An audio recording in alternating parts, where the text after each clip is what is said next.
A paz do Senhor, meu amado, bem-vindo de volta à nossa escola bíblica. Nós estamos estudando o livro de Provérbios. Então, pega a sua Bíblia, pega o seu caderno de estudos, ora ao Senhor, pede a Ele discernimento, entendimento, conhecimento, sabedoria, pede a Ele proteção, para que nós possamos desvendar dos seus mistérios.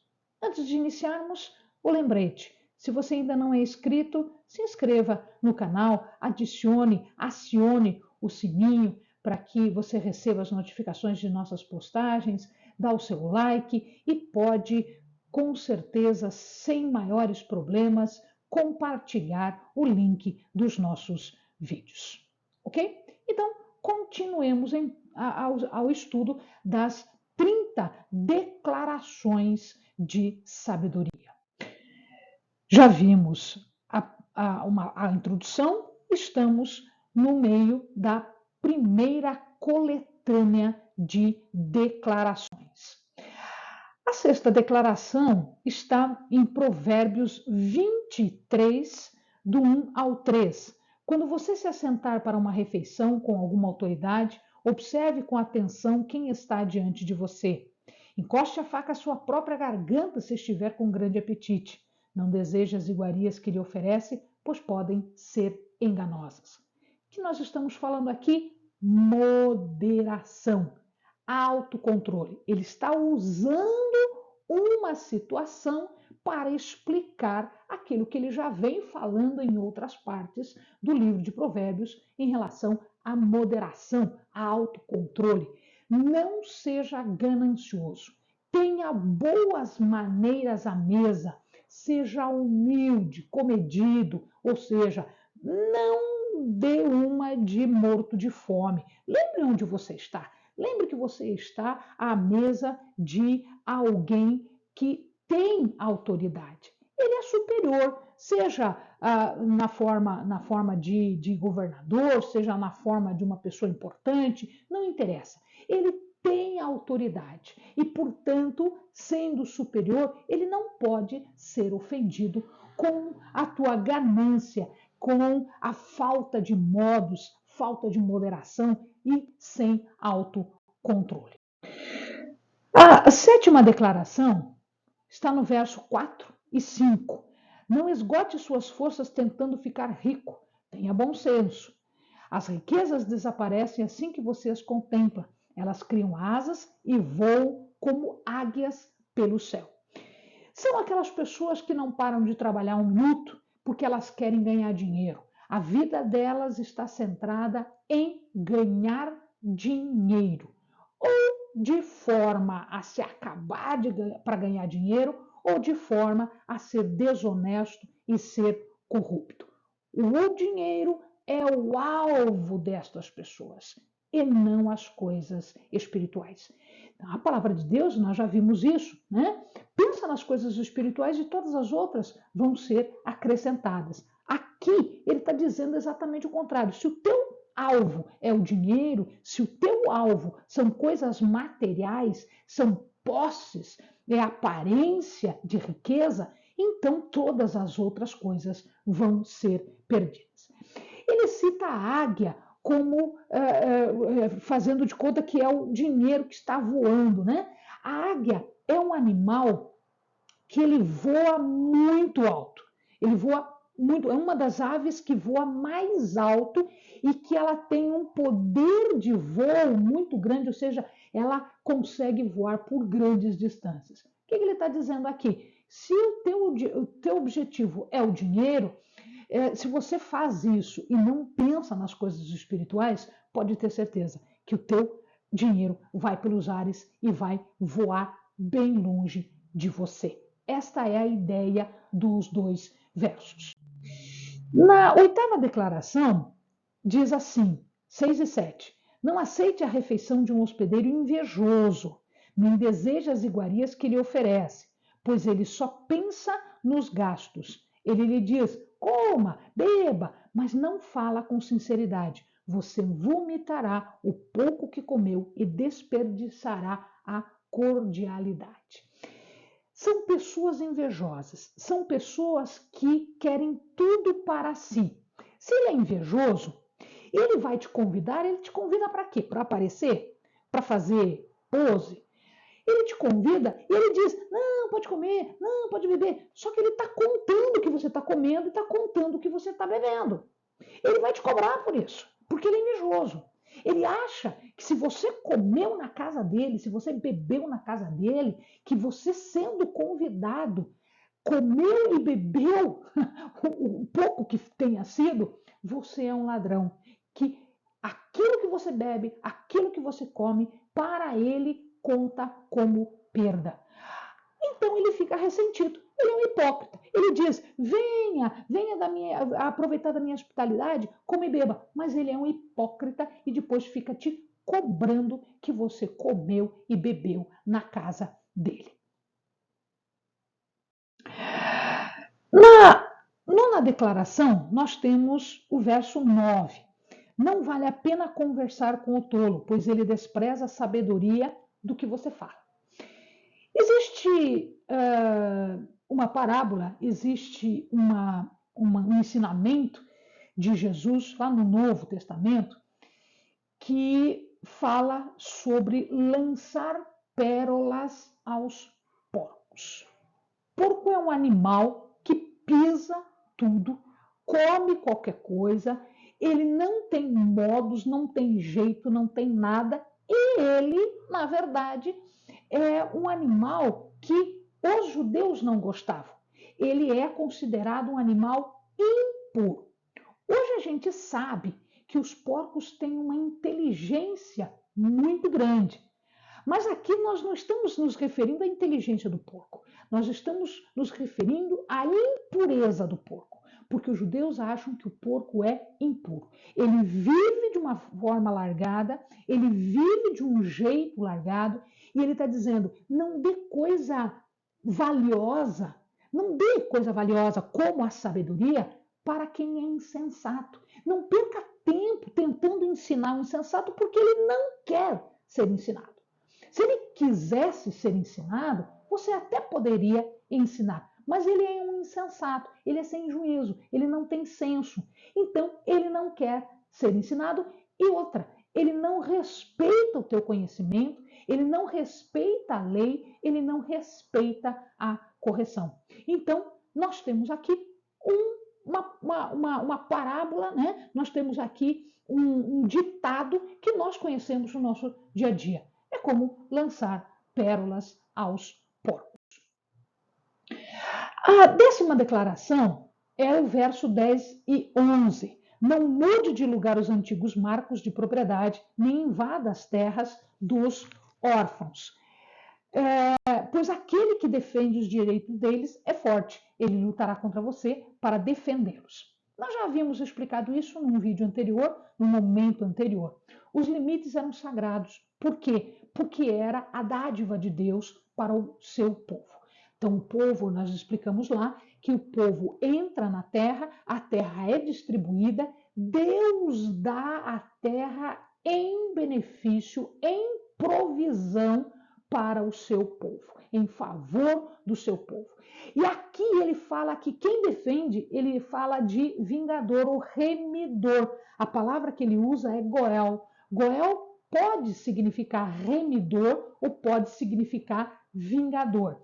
O que era essa pessoa? Era uma pessoa da família do ofendido. Então, o ofendido não tem condições de se defender, ele é indefeso. Ele é uma pessoa que não consegue se defender.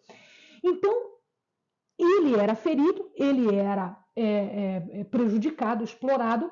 Então, saía uma pessoa da família que vai atrás do culpado para se vingar. Por isso, ele é chamado de vingador ou remidor. Aqui pode ser uma pessoa, pode ser que ele esteja se referindo a esta pessoa que está prevista, inclusive, na lei, na Torá, ou ele pode estar se referindo ao próprio Deus. Antes, na explicação anterior, quando nós vimos isso no vídeo anterior, nós dissemos a vocês que quem defende o indefeso, quem defende o pobre explorado, que não consegue se defender sozinho, é o próprio Deus. Então, nós não queremos brigar com o próprio Deus. O fraudador injuriava o que não podia se defender, Quem? As viúvas, os órfãos. Né? Então ele agora iria se defrontar com o remidor ou o vingador, ou seja, ele iria enfrentar o próprio Deus. No 12, nós temos uma introdução à segunda coletânea. Então, aqui, a 10ª declaração fecha a primeira coletânea e nós começamos uma segunda coletânea com a 11ª declaração. Mas antes disso, o verso 12, ele faz uma introdução. Dedique a disciplina ao seu coração e os seus ouvidos às palavras que dão conhecimento. Toda vez que ele fala isso, é porque ele vai falar agora, vai explicar uma nova declaração. Então, ele está encorajando o estudante a ser diligente, a ser cuidadoso quando ele estuda. Inclina o ouvido, né? Aplica o ouvido, abre o ouvido, como nós vimos, né, no vídeo anterior, quando ele inicia as declarações. Isso quer dizer o quê? Escute, ouça, aprenda, leve para o teu coração e faça desse jeito. Ou seja, diligência, cuidado, singeleza de coração, entusiasmo pela lei. O verso 13 e o verso 14 falam da 11ª declaração. Não evite disciplinar a criança, se você a castigar com a vara, ela não morrerá. Castigue-a você mesmo com a vara, e assim a livrará da sepultura. Sheol, que a gente já havia explicado para vocês o sentido de Sheol. De novo, vou explicar aqui o seguinte. Eles indicavam uma disciplina corpórea. Às vezes, eles não faziam uma disciplina corpórea, como nós fazemos hoje. Hoje, nós não batemos nas crianças, não fazemos um castigo corporal. A gente faz uma outra disciplina, a gente aplica uma outra forma de ensinar. Mas, normalmente, naquela época, eles faziam um treinamento, uma disciplina corpórea, ou seja, com vara mesmo. Lembrem-se de novo, não é espancamento. De forma nenhuma você está justificado pela palavra de Deus em espancar alguém. Não é isso. Ele não está dizendo para espancar, ele está dizendo para disciplinar, para ensinar.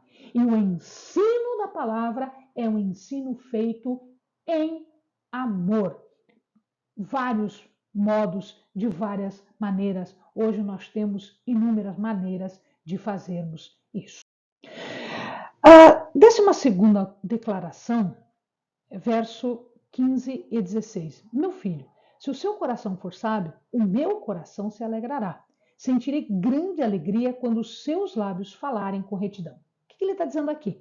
Ele está dizendo que o instrutor dele, meu filho pode ser o pai, propriamente dito, o pai biológico, mas pode ser o pai espiritual, o professor dele, que também chamava os seus alunos de meus filhos. Então ele está dizendo aqui, quando você começa a se comportar como um sábio, ou seja, quando as tuas palavras forem sábias, eu vou ficar muito feliz. Fala aqui o meu coração, só que o meu coração é a tradução. A palavra original não é meu coração, é rim. Rim é rim.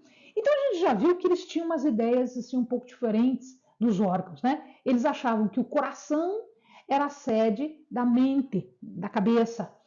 E eles achavam que os rins era a sede do afeto, do amor, os rins nos lombos, né? Ou seja, eu posso traduzir rins aqui, não como rim, porque ninguém vai entender isso, porque isso era uma questão deles lá naquela época, era cultural, então ninguém ia entender.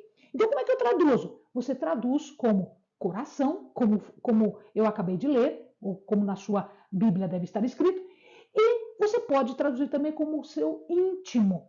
Então, quando eu estou muito feliz, profundamente, no íntimo, lá no fundo do meu ser, eu estou extremamente feliz. Né? Então ele diz que os rins exultam, ou seja, o meu coração exulta. Hoje a gente falaria o meu coração exulta. Tá? Então eu fico muito feliz porque o meu filho, seja espiritual ou seja biológico, está seguindo no caminho correto. A décima terceira declaração, versos 17 e 18. Não inveje os pecadores em seu coração, melhor será que tema sempre o Senhor. Se agir assim, certamente haverá um bom futuro para você e a sua esperança não falhará. Amados, nós já vimos em outras passagens dos provérbios que não era legal, não era bom as pessoas terem inveja dos pecadores. Isso não é possível. Não é bom você ter inveja de uma pessoa que é corrupta, é pecadora, está no mau caminho. Em Salmos, vocês vão ver, nos Salmos de Asaf, vocês vão ver que existe um salmo que fala: eu tive inveja, os meus pés quase resvalaram porque eu tive inveja. E daí eu entrei no santuário e vi o fim deles. Não é sensato, não é certo você ficar com inveja de quem é pecador. Por quê? Porque não tem esperança para ele. O fim do caminho dele é um caminho de morte, é um caminho de pecado, portanto não vai sair nada bom daí. Quem tem inveja se esquece que não tem futuro para uma riqueza material, só material. A riqueza que vale a pena é uma riqueza espiritual. Sempre, quando ele fala aqui, sempre significa dizer o dia todo, dia inteirinho e todo dia. Então, todo dia e o dia todo. Ou seja, é mais interessante que você tenha temor pelo Senhor todo dia e durante o dia todo ter temor pelo Senhor.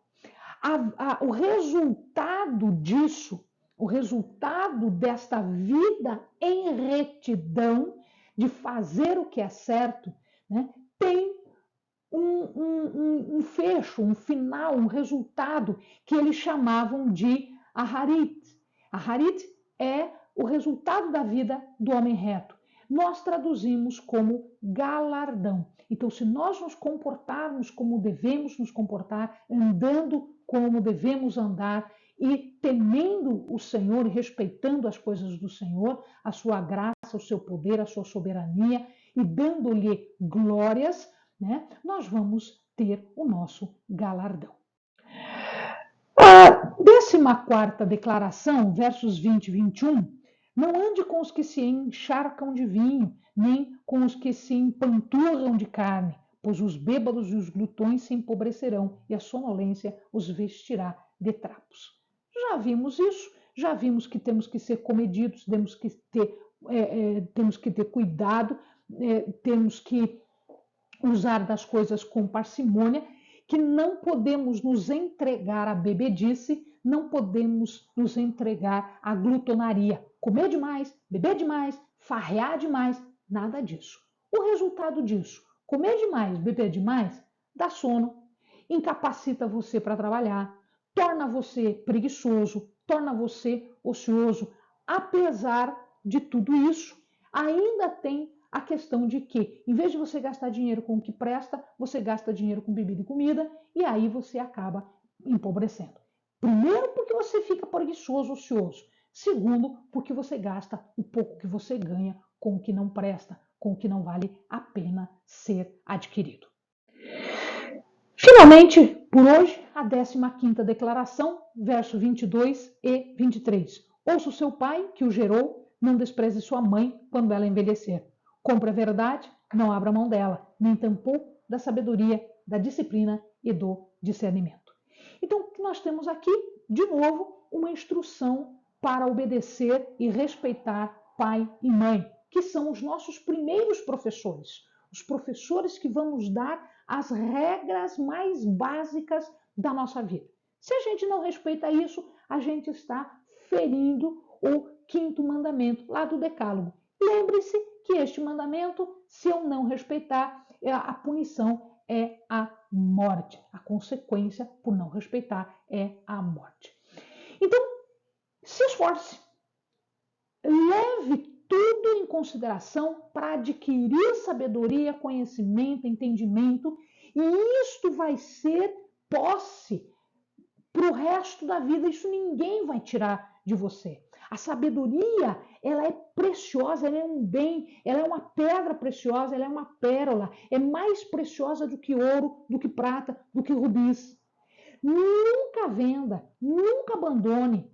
Aqui nós temos também o uso, né, de uma metáfora comercial, de comprar e não vender, tá? Porque é uma riqueza. Então ele está usando essa ideia para adquirir sabedoria, entendimento e conhecimento e nunca mais se desfazer dela, não andar nos caminhos errados.